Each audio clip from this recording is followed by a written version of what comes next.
Burada diğeri.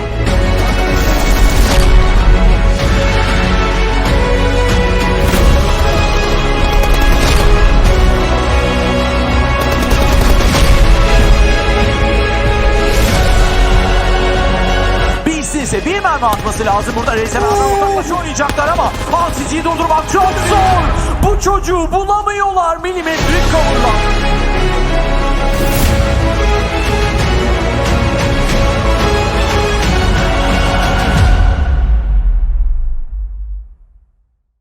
Want to go up towards the George Paul. The phase 1 area is pretty nicely on towards the central part of the map. Of course, phase 2 has popped up and shifted towards the northwest, so it opens the door for 5 minutes later. It's kind of clean is tricky because Ruins is isolated on its own, so is kind of Headshot Hills, and you don't really get the information to the west side of the circle, so you really have to commit to either the east or the west and hope for the best. Yeah, east to west. Immortalizing that phrase in the world of PUBG Mobile, back in the PUBG Mobile World League 2020, Sulke gets knocked at the hands of Supermassive Blaze. A bit of a kind of a cheeky third party knock. Nice reposition by Supermassive Blaze, swiftly holding onto 2 buildings on top of the hill. And it's really important that they get these. Just looking at that angle, we see Supermassive Blaze come in from. I mean, there's so many trees obstructing the decode moving around. It's a bit of a tricky position that they hold on to inside this circle because there's very little cover. Again, they're not really threatened at the moment by the likes of the Morte or Vodafone Giants outside the circle, but that could very swiftly change.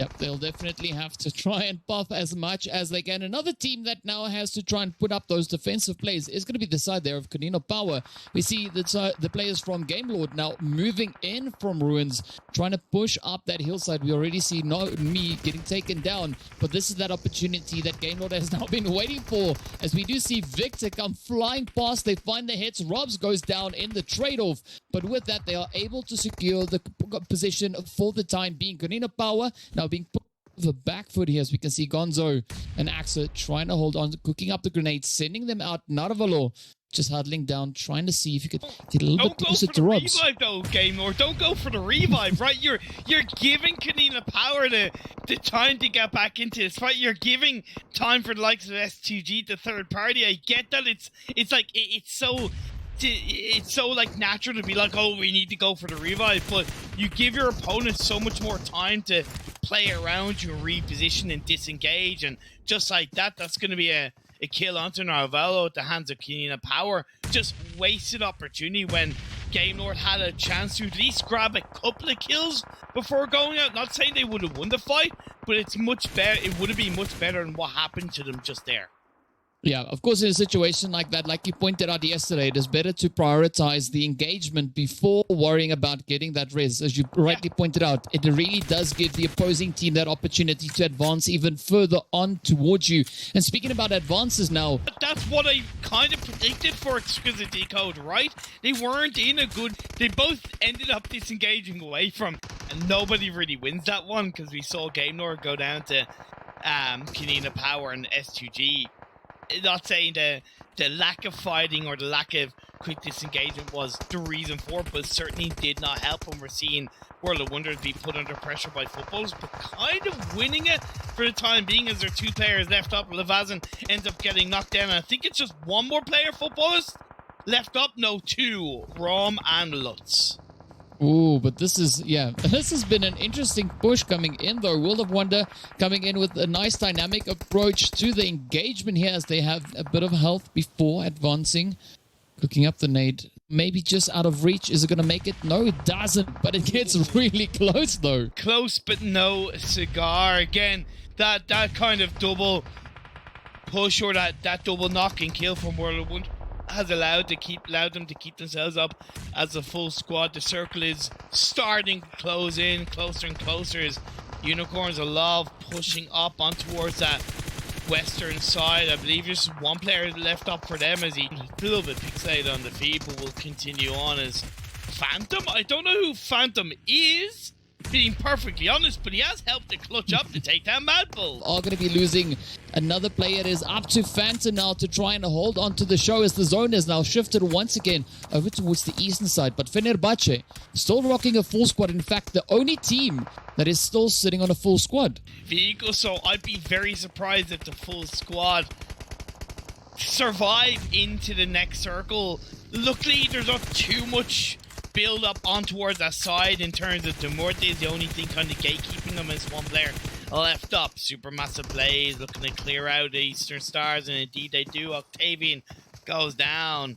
Terminat for Eastern Stars. But Supermassive Blaze, they're also again starting to build up some pretty good momentum here, finding the angles on towards Rebellion. Astron just lasers on through with that DP28. The rest of Fenerbahce now caught up ahead. Tron gets traded off, but now it all turns to Coursera and Heath now to potentially clutch it for the team. Will they be able to get it? Falcus just taunting them around that rock. I'm a little bit surprised that kind of Fenerbahce pushing up that direction. That's why I only really mentioned Demorte, but maybe they thought they could get a bit of a third-party potential after hearing the shots. The fighting two of their players have been knocked down, and they're left with just a duo up on standing as Vodafone Giants had a very decent day yesterday. And coming into this game one, they may have only started as a three-person team with their 4 kills into the top 6. And so far, they are holding their own as they've had that opportunity to reset. Ulysses now just moving up, clearing out the field as much as they can. With that, gets taken down, though. And now it all turns to Nano, who also bites the dust. With that, S2G does get the clean sweep in. But we are also now down to our final 5 remaining teams as Fenerbahce loses yet. Make use of, aside from that tree, I'm not seeing much from this. UG have not only been dealing with Vodafone Giants, they will have heard a couple of shots from the likes of Kenina Power, possibly. I don't think they're really going to be looking inside that part of the circle, so I think Fenerbahce, at least if they're able to do something against Supermassive Blaze, who are clearly being put under pressure by Kenina Power, yeah, Fenerbahce, I can see them coming in towards the top 3. Well, we might have the PUBG gods smiling down upon them with that Supermassive Blaze get taken down at the hand of Fenerbahce. Yep. Now, it is completely open for them to look to advance back in towards zone. They do have a knock, so Dokken Machine is down for the time being.